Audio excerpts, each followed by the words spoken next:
Tim Kawakami covers the Warriors, columnist for The Athletic, his podcast, the TK Show podcast, and Tim joins us now. What did you see from Draymond last night and the Warriors? I just think if this isn't over, this dynasty isn't over, it's getting real close. And I think last night was kind of a threshold moment. Draymond getting thrown out again, likely getting suspended again for the second time in a month.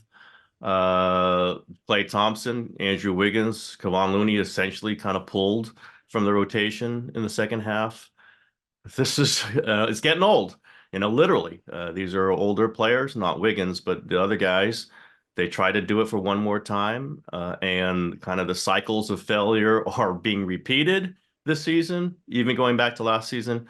And also they're speeding up. This is happening. We knew everything comes to an end. Dynasty has come to an end. Steph Curry's still playing great, but it wasn't going to last forever around him.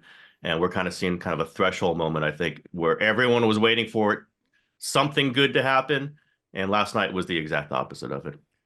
Can Draymond Green change? I don't think so. He punched a teammate last year, and they traded the teammate, did not suspend Draymond, and gave him a 4-year deal for $100 million. And listen, you have to be around the Warriors to understand the full extent of why.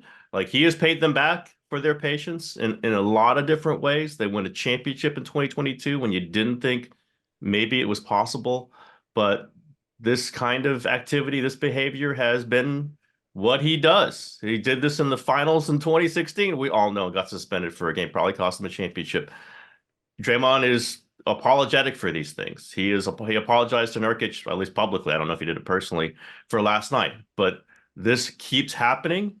And I don't know what you do or say. I mean, even Kerr last night was asked, what can you do about it? We just keep trying with Draymond. And they hope that he's there when it counts. They hope he doesn't do this in the worst moments. They really need him now because, as I said, Klay and Wiggins, especially, their games have fallen apart. You need to have Draymond, who is still a pretty good player, still a very good player at times, and he keeps getting himself off the court. I don't know if you can count on that. And in fact, I would say you probably can count on him not being on the court more often. As I said, this cycle seems to be speeding up. It seems to be, it's not going away, Dan. It's definitely not going away. And again, he got $100 million after he punched a teammate. It's hard to go back from that if you're the Warriors. How much culpability is there with the organization? So, listen, they made a gamble with this. They made a bet. It won them championships. These are players that are foundational figures. And I keep saying, none of this happens if Steph Curry doesn't want it to happen. Draymond Green does not get the $100 million contract, not the terms of it, but does not get that deal if Steph Curry didn't want Draymond Green beside him. Klay Thompson might not be here if that's, if Steph Curry doesn't want him there. He wants these guys around him because they've been so close. They've succeeded so much. They've created an atmosphere. It doesn't look like it now, but an atmosphere that has won so many things. 2022 really, once they won that championship, they were going to ride with these guys. The culpability is they wanted to try to put this together one more time, that they can't do it any other way. They don't want to break it apart. Well, they might have to do that. I mean, it's looking like they do have to do that, but they put themselves in a position they can't do it right now. So yeah, there's a culpability. It's a culpability for them saying what we had in 2022, and obviously the 3 championships before that, is worth riding all the way till the end. Well, we're seeing that now, and it's not going to be poetry. It's not going to be, great songs being sung on the court. This thing is going to end messy, and we're beginning to see how messy it can get. Where does Steph Curry's career go from here?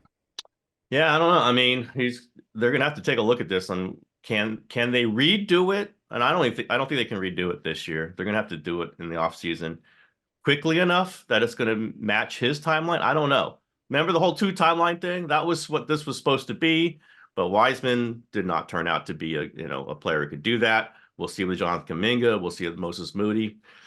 I kind of think they're going to sputter around on this and kind of do stuff on the margins. Maybe you trade Chris Paul. That's the one really tradable piece they've got because of his contract.